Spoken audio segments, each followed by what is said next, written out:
I have a confession. So I put on the same lip gloss every time we start this podcast. And today I went to put it on and was like, oh, it smells like crayon. Ew. But it's already on my lips. Oh, does that mean it's so now bad? it's on my lips. So now I have rancid lip gloss on my lips for the rest of today's show. Ooh, I'm not going to tell you how old the lipsticks in my closet are. Gross. Throw them away. This one's going in my trash right now. But first, just rub it all over your face. It's up on there, feeling and smelling pretty nasty. So you can all think about that while we smell like spoilt lipstick.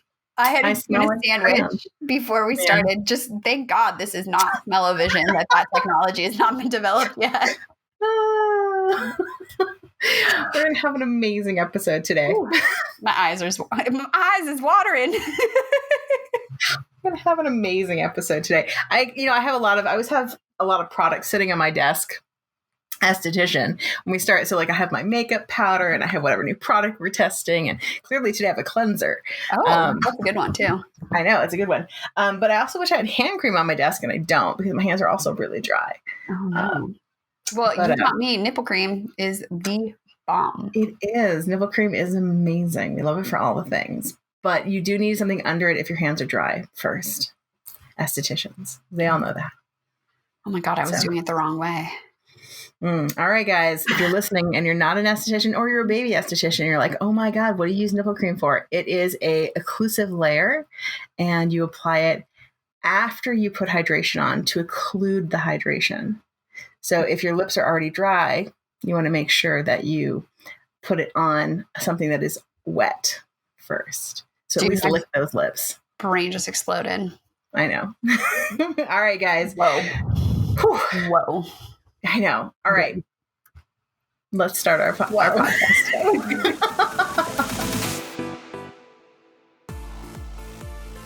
Hi, I'm Sybil Solon. I'm an esthetician and spa owner. And hi, I'm Alex Ellis. I'm a body nerd and wellness expert, and we are business besties. And bosses. Running your own business, it's hard. But we are terrible employees, so we're figuring it out. I've already figured it out, but we promise to share everything we know about what it takes to make six figures and beyond. And be brutally honest about what works and what totally sucks. I'm going to be honest, a bunch of it totally sucks, but let's get started. Everything is awful. Today's not so bad. Today's not so bad. We're doing okay today. I mean, there's some things that are exploding, but we're doing all right. We're doing okay. And you're doing okay, because welcome back to Skinfessional. What? On today's show, we are talking about shiny object syndrome and how to get really super clear and focused on the fewer things that you need to move your business forward. Yes. And the small shifts that will help overcome FOMO every single time. Yeah. I mean, FOMO, I feel like, is my middle name. It's coded in my DNA. FOMO, for those of you who don't know, is fear of missing out. It's that feeling that everybody else is having more fun or doing something way cooler than you right now. And even if it goes against like what your health and mental health and wellness need, you still want to show up and do that thing because FOMO. Is that's how it is. So we've all experienced it, right? Where you're just like, I don't really want to do that thing, but like, or I don't really, is that thing for me? But like everyone's talking about it, and therefore like it has to be the thing I should be doing. So this all came about because everybody's talking about Clubhouse. And Alex and I know Alex and I are lucky enough to be on Clubhouse. Sorry, everyone who's not, but go ahead. Oh, no, I was going to say, if you have an iPhone, you can go request an invite. And actually, if one of your friends is already on there and you've asked for it, they can give you an invitation. But it's iPhone only for those. Totally. I've been like throwing them out. So I've been like, woo, here's some invites, guys. So one of the things that happens is, it's more than just like the new, the hot, the sexy, right? There's this other thing that happens that comes along with this, like fear of missing out. And it's the idea that, it's this bigger concept of why do you feel like you're missing out? What are you missing out on? Because we've all done the thing where it's like, I have to go to this party. And then you get to the party and you're like, why am I here? Yeah. I don't even want to be here. I'm going to go sit and talk to the cat, you know? I always end up playing with hanging out with the kids because I'm like, you guys are more fun. Right. And so this has happened. We've talked about this a few different times in a few different ways, but this has also come up. I've talked to a bunch of SDs lately where they've talked to me about the fact that 2020, yes, Sybil, it was a horrible time. It was a dumpster fire. But, I just feel like maybe I wasted it. Like maybe I didn't start my thing, or maybe it wasn't as bad as it was supposed to be, because like I have to go to work now, and I made a lot of bread, and it was an okay year. And I'll be like, girlfriend, let me talk to you about your year. Because I wrote down the notes about the year that we had conversations about. Your year. And let me take the rosy glasses off. And I'm all about like having optimism and like looking back on things with like, hey, let's make the best of what happened. But let's also talk about the realness of, if you didn't do the thing that you wanted to be doing, it's still not too late. Yeah. And realistically, let's make sure that you look back at the time that you had and remember it as it was. Yeah. And the lessons that you're learning. Yeah. There's always nostalgia for the good old days. Right. The good old days of 2020 that were magical and amazing. I mean, I don't know about you, but my 2020 was like traumatic. All hell. Like it was awful. Right. But and yet Alex had a great year for her business. Mm-hmm. Alex had an amazing year for her business. Breakthrough year. Amazing. Great numbers. Right. Yeah. And yet it was still a hard year. It was still a hard year. Yeah. No. Yes. But when people say too of like, oh, well, I should have done this, I should have done that, or, and should all over themselves. To me, that's more of like not being in a place of like taking action. Mm-hmm. And part of being an entrepreneur is balancing a bunch of different balls in the air at any given time, and taking action and, going after the next thing that you want, while also maintaining your mental health and also maintaining relationships. Like you have to do all of those things at the same time. And what were you going to say? And also knowing when to finish the thing you're currently working on. Yeah.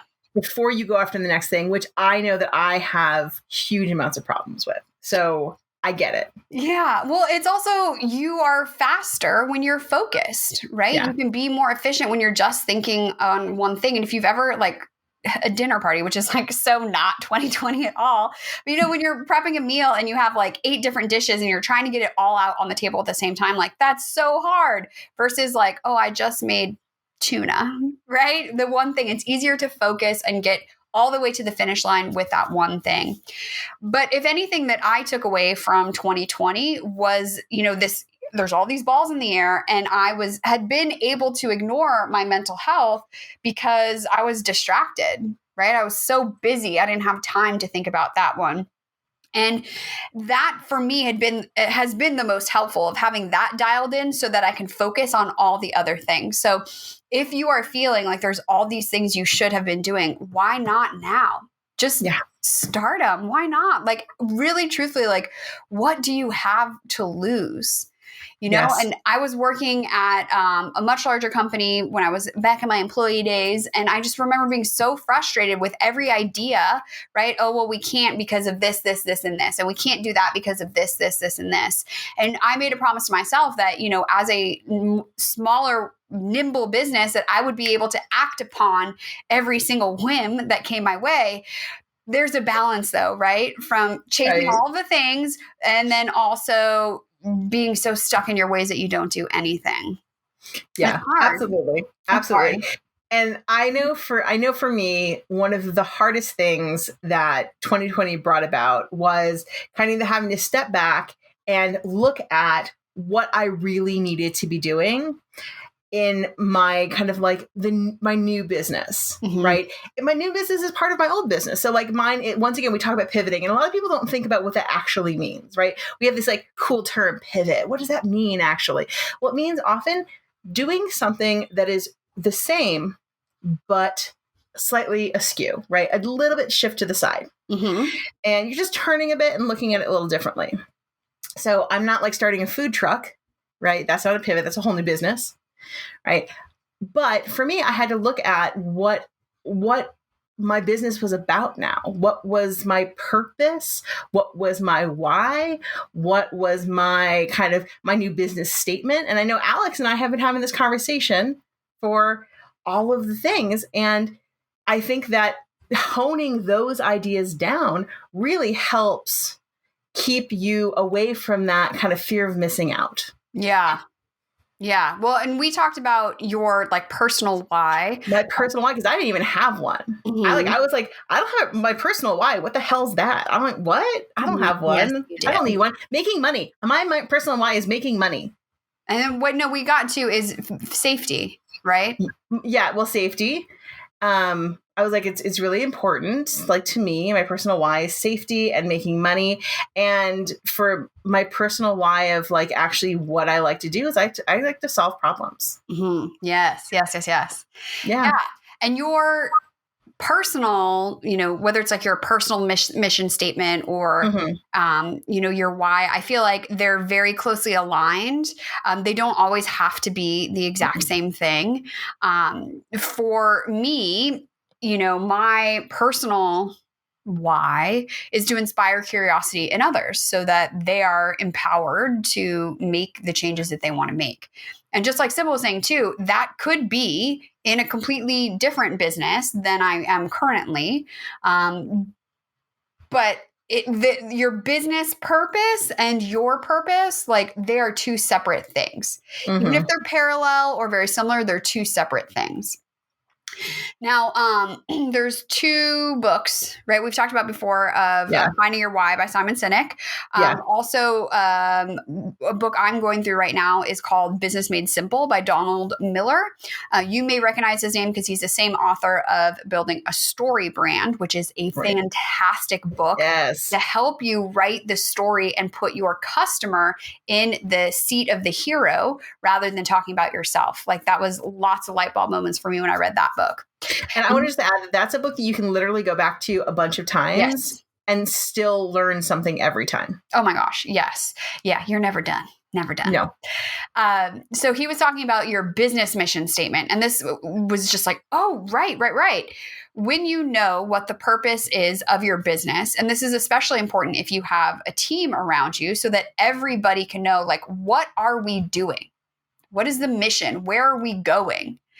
So that when a new app comes out or, a new opportunity comes up or you're thinking of investing in a new class or a new piece of equipment or whatever, you can hit pause and just say, does this align with the mission of my business? And if that answer is no or maybe, move on. Because it's not furthering you to where you want to go. And to me, like that's shiny object syndrome. It's like looking for all of these quick fixes to get you where you want to go. But if you actually like thought about where you wanted to go, you would have so much more clarity and focus. Absolutely. I always think about when I think about kind of like a business kind of mission statement, it's so nerdy. I'm about to go super nerd on people. I always think about like Star Trek. Mm-hmm. Like their opening when they talk about like going where no man has gone before. Yeah. I mean, guys, that's pretty much, a business mission statement. We're like, hi, guys, we're going where no man has gone before. Yeah. Yeah. No, if you're asking us to do something else, that's not what we're doing. We're not making lunches for them. No, it could be. Even like, so in this book, and it was like a special event around the book. And I'm just going to pull up what mine actually was. The framework he gave is we do X because of, or we do X. Yeah. X because by X because of X. Yeah. So for me is we will welcome 100 movement mavens and a private coaching waitlist by 2022 because we believe that everyone deserves to enjoy life without pain. Right. So now, that's the measuring stick. That's the yardstick. That's, okay, does this new conference, does this workshop, does this software help me do that? Or does it just sound cool? And then I don't need it. So when you're thinking about like buying the new tool, taking that class, wanting to, hire somebody else, get the, go on that trip, whatever. And you can actually look at yourself and be like, am I missing out, or does it actually align with this particular thing? And if you're like, well, but trust me, if there's a but, the answer is always no. No buts. You're now kind of like trying to get wiggly. No cuts, no butts, no coconuts. No, there are no buts. Buts are always lead to excuses. Yes. Sorry. This made me think of something else too. Like, you have your business mission statement, which isn't necessarily something that's external. Like, it's not a part of your marketing.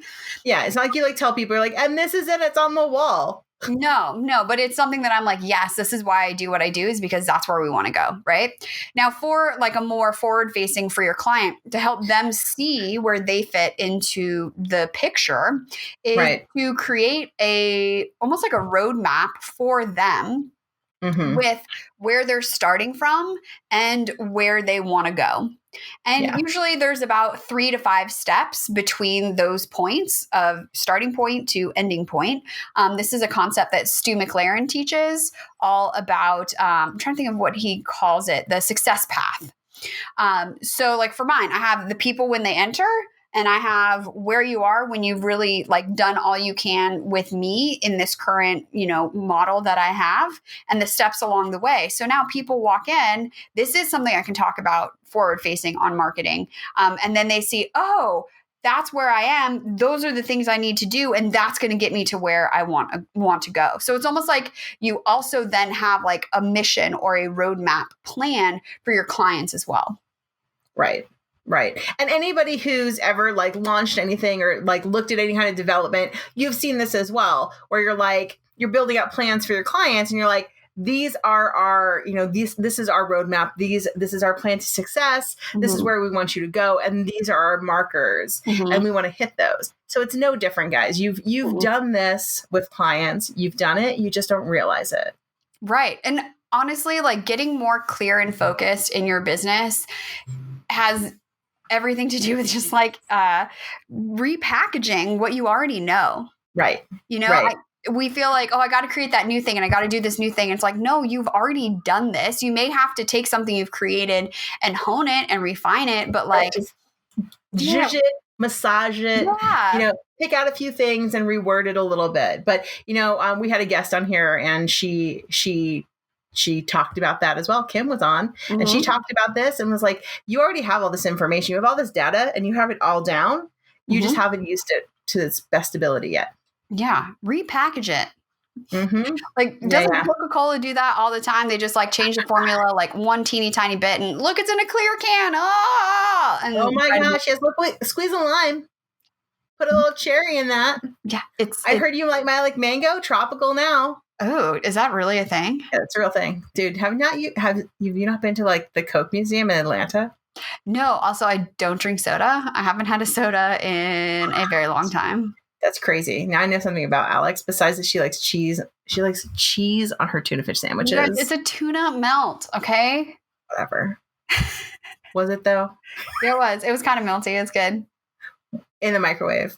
No, I don't have a microwave. It was in the air fryer. My favorite device. Thank God. Okay, so with your mission statement, with your personal mission statement, you know what you're about and what you're doing and how to. It's also almost like a gut check, right? If I'm not stoked and excited about that thing, like, okay, I need to go back and figure out what do I need to show up the way I need to show up, right? What does my business need to be able to go where we want to go? And what does my client need to know to get to where they want to go, right? Absolutely. I'm going to tell y'all right now, you are doing too much. Period. Yeah. Full stop. Everyone's doing too much. I mean, Alex, how long did it take you? Because I know that when you first started your business, we had this conversation so many times where it was like, I mean, the notebooks and the things and the juggling of all the stuff before you really had honed down to get really like clear on what you were doing. Yeah. Like, how long do you feel that it took you to really like get down to it? If people are out there thinking to themselves, I'm failing at this, I'm doing a really crap job. I think I made my first online course in 2015. I think. And then I was like, this one, didn't sell as much as I wanted to sell. So I'll make another. And that one didn't sell as much as I want to sell. So I will make another. And now I need something new. Right. And it never was about that. It was about the marketing, right? How I pitch it to the client. But also like I was creating what I thought they wanted, not what they actually needed to be successful. Right. So guys, I want you to listen to this for a second. This is not, if sometimes when we talk about this, I like to make sure that we talk about this also. If you're moving online, this exactly online stuff. This is no different than when you are doing the same thing in your studio. And you're like, so I have this new shiny thing and I'm going to put up a new menu and the menu is going to be a new shiny thing. And I have this new machine and it's all going to be different. And I got this thing and it's all different. You don't need anything new to create a new menu. You don't. You can create a whole new menu around the same exact services you currently have. Because clients have no idea what you do in that room. No, we don't. Trust me, we have no idea. No but also, clue. I feel like if there's too many options, it's overwhelming, and then they can't decide. It's like, oh, do I need that one, or do I need that one, or whatever. So I feel like even with your menu, Sybil, of how each of them is very different in what they provide and like who they're for. So it's easier for the client to be like, yeah, I do need a little bit of relaxation. Let me do the namaste one, or sleep time, or sound bath, or all of those things. So I think clarity and packaging it truthfully, what your client needs. But again, knowing what your mission is, what the business's mission is, and what your client needs to move themselves along that path. Right. So, and I know for me, like when I was creating like kind of like my menu, the hardest thing for me was I actually just wanted to have like two services. But actually the hardest thing was that for SEO online, I actually needed more of them because it's what people searched for. Right. So if it was up to me, I actually only sold like 3 facials. There are only probably 3. I would have had 3 services and been done with it. But people are like, I wanted vitamin C. I searched for vitamin C because I heard it was hot. You guys, I didn't even offer vitamin C stuff. But like I had something in a description that said vitamin C in it because it was important that somebody searched for SEO and they'd find it. And if you're wondering what SEO is, it's the same reason why every food recipe blog you pull up on Pinterest has a mile-long story before you get to the damn recipe. That is correct. Where it's like, click this link to get to the recipe. You're like, thank you, Jesus. When they don't. And you're like, no, stop. I don't want to hear why you're making the matcha green tea today. I just want to get to it. It's taking me longer to read the story than it is to make it. Seriously. And then your website crashes because they put so many ads and it all. Oh my God. And they keep popping up and flying out from all the different directions. Bad. Don't do that. So anyways, SEO is just put the words and phrases on your website that people are actually searching for. So when they're on Google and they're looking for vitamin C facial near me, you come up. That's correct. Nothing. Right. So this is something, you do have to kind of think about these things for your, websites or whatever. But at the same time, for your menu, you're thinking about realistically, same thing, you're repackaging your own things. And, you also have to think about the name that you're using for stuff. If it's like super obscure, like, so I had a hydrofacial, right? I had a hydrofacial. It has name brand recognition, right? If you have something that has no name brand recognition, nobody wants it or cares. You can put out there that you have a radio frequency by Claire Bend. People are going to be like, what? I'm just laughing because I totally taught a method that I was told everybody knew about and nobody knew about it. Nobody. There you go. Nobody knew. But if somebody had just been like, I'm looking to reduce my pain and I want shoulder fixes, they'd be like, sweet, I found it. That's the person. Yep. Also, I want to touch back on your menu. So you had those 3 main facials that help solve problems for your clients. And then solve problems. Yeah. Okay. Right.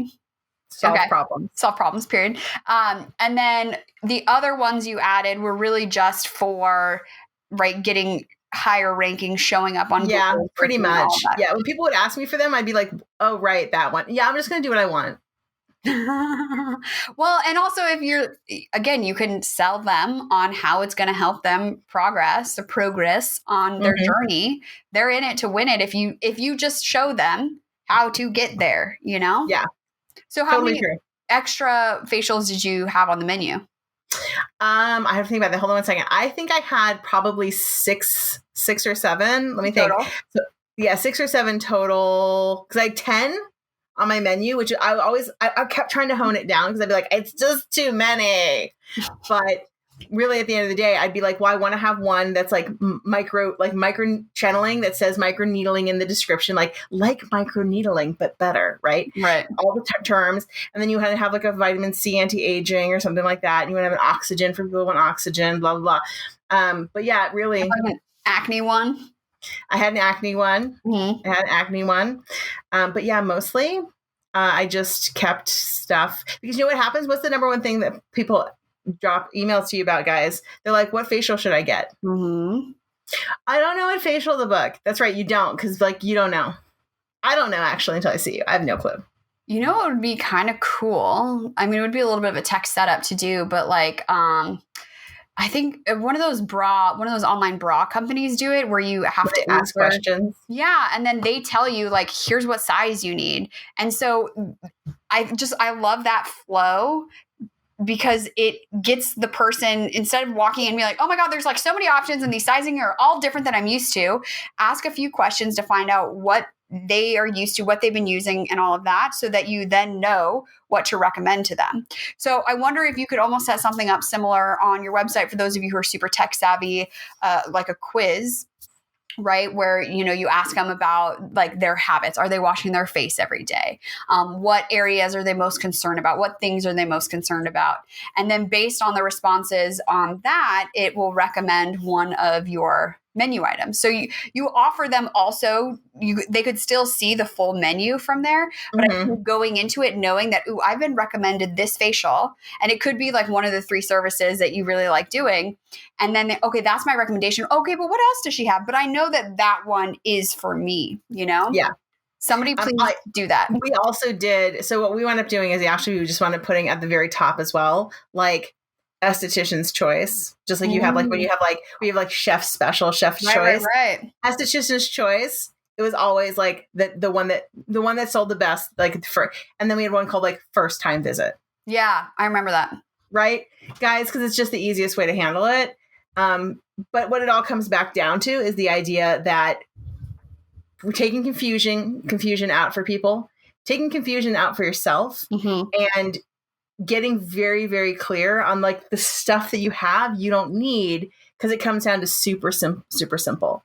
Yeah. Right. Because I just had this conversation with someone else where she's like, I think I'm going to buy microcurrent. And I'm like, why are you buying microcurrent? She's like, I don't know. I just feel like I should. I'm like, okay. And when we get down to it, she was like, I'm just bored. Right. Which is everybody's doing it. Everybody's doing it. FOMO. $13,000 of FOMO, guys. Oh my God. That's like me coming home and being like, I think I should buy a car. That's crazy. Guys, I want you to think about it like that for a moment. I think I should buy a car today. I have a car, but I think I should buy a new one. Why not? Might buy another one. Well, also, it's like, do your clients even give 2 shits about that? No. And I mean, I love my microcurrent, don't get me wrong, but it aligns with what I do. It has a purpose to what I'm doing. And I made a lot of choices before I purchased it. You know, I wouldn't just be like, I think I'm going to buy it because, you know, I think it's a good time. Bored. Whoa.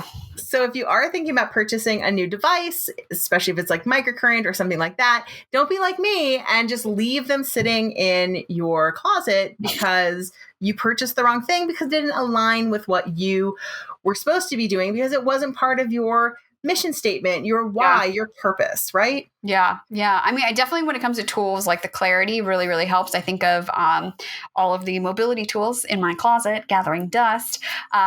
And even for me, it's like, okay, I want it to be simple and I want it to be very, I'm trying to think of the word, but like you could use it many different ways, right? Right. And there's a lot of tools that are super great at one thing, but I'm like, okay, but what if I need to do this other thing?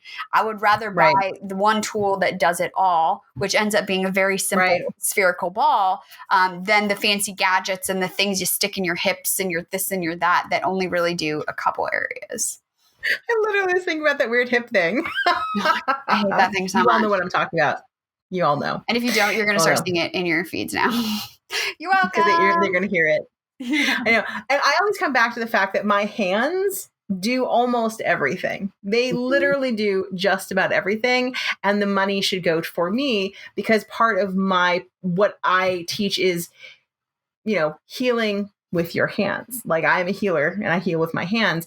And so that's part of, my business purpose. Yeah. It's part of my business as I do this, right? I'm all about touch.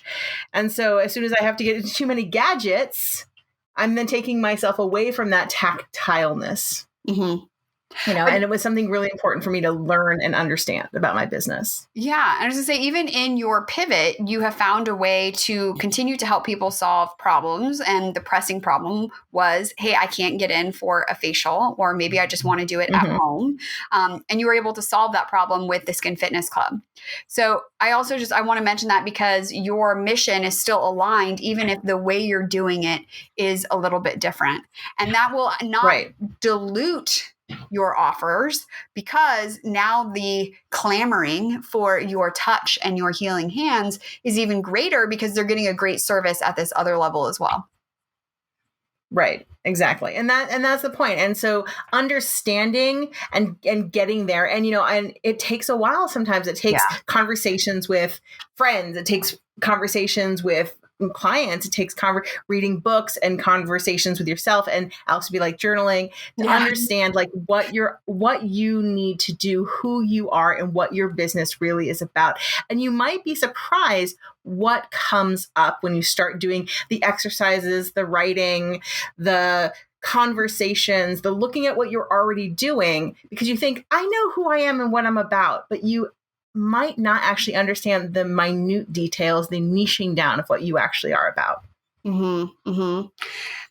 Thinking back to when you were saying like, 2020 was really great for my business. It's because I wasn't able to do all that other noise that I'd been doing before, that I was justifying. Oh, I need to go drive to 2 clients' houses, even though it takes over 2 hours of my time for $45. And I need to drive to the gym and teach that one class. And really, oh my gosh, it's embarrassing. No, I don't. I don't need to. And when I was able to clear that out and get really focused on the one thing, which for me was my membership, gee golly gosh, I could focus, I could hone, I could get better every single time because it was the one thing that I was doing over and over and over and over again. Don't get Exactly. I just want to add too, this also goes for social media. Because I think that, like we're talking about Clubhouse, there's this desire to be on all of the platforms and in all of the places at all times. And you can use this same thing to just ask yourself, right? So if your clientele isn't millennials and young people, then you probably don't need to be on TikTok. Yeah. I know you're on TikTok and you love TikTok, but you make great TikToks. If your clientele really loves Facebook, then hang out on Facebook. You don't have to be in all places for all people, for all things, because remember, this is all about getting clearer on who we serve and how we serve them, and just really sticking to that mission. It's totally true. And I know that for me, I've had a lot of trouble because like the social media that I want to hang out on is actually not often the social media that my group is at. I love TikTok. I love IG. Yeah. Right. I love IG. My peeps are on Facebook and I loathe it and I won't stay on it. They're not on IG? No. What? There's a subsect that is, but like most of them are on Facebook. They're just older people are on Facebook. Yeah, that's true. Right. So, but you know what? What I've made the decision is like, I'm very clear that those people are not my people because they aren't hip and cool and they're not for me. Because like, I can't hang out on the Facebook. I can't hang out on Facebook. It's not my jam. Those clients are for someone else, or they're going to find me in another way. Yeah. That's super interesting too, because I thought put myself forward as like pretty tech forward.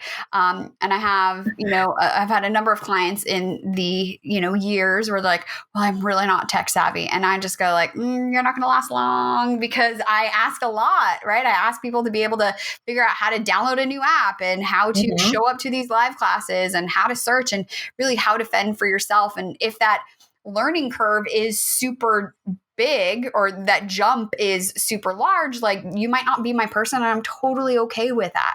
I'm okay with that. Right. So maybe your person is a person who's not on Facebook as much either, or no. Right. Like that, it happens. And I'm actually a person who, moving into tech has been harder. I'm like a bridge, I'm a bridge person where I'm like, I don't mind tech. Like I like tech, but like learning tech is harder as I've gotten older. But I'm just like, I'm willing to do the work if I want it bad enough. And there's things like your group, I'd be like, I would do it because I want that stuff. Like I'm just willing to do it. Also, your tech is not that hard. It's not that complicated. I know. I'm just saying. But yes, the people who get my Skin Fitness Club are also very tactile people. In fact, I'm just doing these new face charts. And one of the things I've looked at is I'm like, I really should streamline these. I should get these like digitized so people can just download these digitally. I should put these so I can just do these digitally. I was thinking about it. And then I literally sent out an email to like 8 clients. And I was like, if I sent these to you as PDFs, what do you think about that? And they're like, well, that's fine, but do I get the hard copy? And I'm like, well, you can print it out. And they're like, okay. And I was like, okay. So like, are you mailing them to people? Well, apparently I am now. I mean, I did think that too. I was like, I got to pull out my phone and which I could also print it out, but there is something for my club members that they want that tactileness. They even want the tactileness with the like not perfect, like with the hand drawn, the not perfectness, of the like each individual dot put on, etc. Yeah. So there's something about that. It's nice to see your handwriting too, though. I feel like that always makes things more personal as someone who sends out a PDF. But I don't know. Yeah, I like seeing. That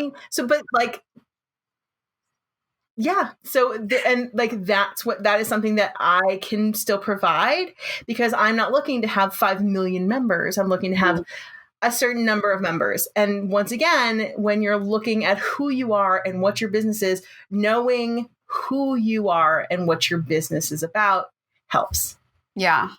Yes, 1,000%. It's just that clarity and how you want to show up. And also, when everything is smaller now, as you're growing, this is the best time to show up with all of those high touch offers to really connect and make those relationships with your clients. And when you shift online, again, I'm still sending individual messages to people and video messages and voice messages, knowing full well that my goal is to go beyond that to a point where I don't have time to do that because there's just so many people.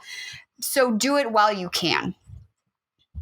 And I'd also say, and if you don't have the time, then you hire the person to do it because maybe those people want that. Yes. Maybe they still want that, but they'd be okay if it's not Alex. It's Alex's favorite assistant, right? Yeah. They still might want that touch. Yeah, no, 100%. But also then, right, you will have created the processes and systems. That's correct. To allow for it.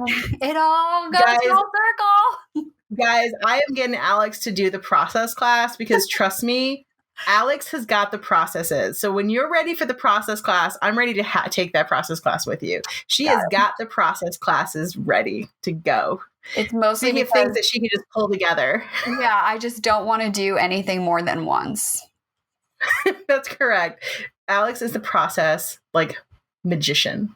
I always wanted to be magic. So I feel like we have, this was an interesting topic. And I know that a lot of people were out there when they were like, when I had conversations with them, they were like, I feel missing out. Like, I just feel like I'm not doing right. They probably were not thinking to themselves, it's because I don't have clarity in what I'm doing. Yeah. But Alex was absolutely correct when we started this conversation, where one of those major things is because you might not be completely clear in what you should be doing, who you are with your business on paper, right? Maybe in your heart, but maybe not on paper. right? There's something that happens between here and here. Yeah. I mean, that's exactly what I was going to say, is that you do get that clarity and focus, and it's honing, like when I was trying to hone my pitch for Clubhouse, because I muffed it up enough times, I wrote it down a million times until it flowed and I got it to a place that I wanted it to be. So definitely take it. Yes. And truthfully, what I was saying 5 years ago is basically the same thing as what I'm saying now. I'm just saying it better for my clients to receive it. That's the only thing that's changed. And that's what marketing is. That's all that it is. That is. And then you're constantly going to be honing. But once you get it, you're like, it's on. It's on. So much easier to make sales pages and such. It's true. It's true. It's true. All right, guys. So this has been a great episode. We'd love to hear what, if you wind up having a, awesome, breakthrough, your why suddenly, you're like, oh my gosh, I know what my business is all about. If you even have a story you'd like to share about the horrible mistake you have made on a purchase, we have them. Oh my God. Share it with us. Please. I want those stories. It's like my best/worst equipment purchase. Because we have them, we've shared some of them before. We can share them over and over again because, listen, we all make mistakes and we have schadenfreude about them. So do it. Oh, do we ever? Yes, all we right, do. Well, hit us up on social media. You can find the show at Skinfessional on Instagram. Sybil is at Your Skin Fitness Expert, and I am at Holla for Mala. Or you can give us a ring-a-ling on our box, the Skinfessional box. The number is 818-473-5277. Okay, guys, until next week, keep your secrets to yourself. Unless you're telling us. Okay, bye.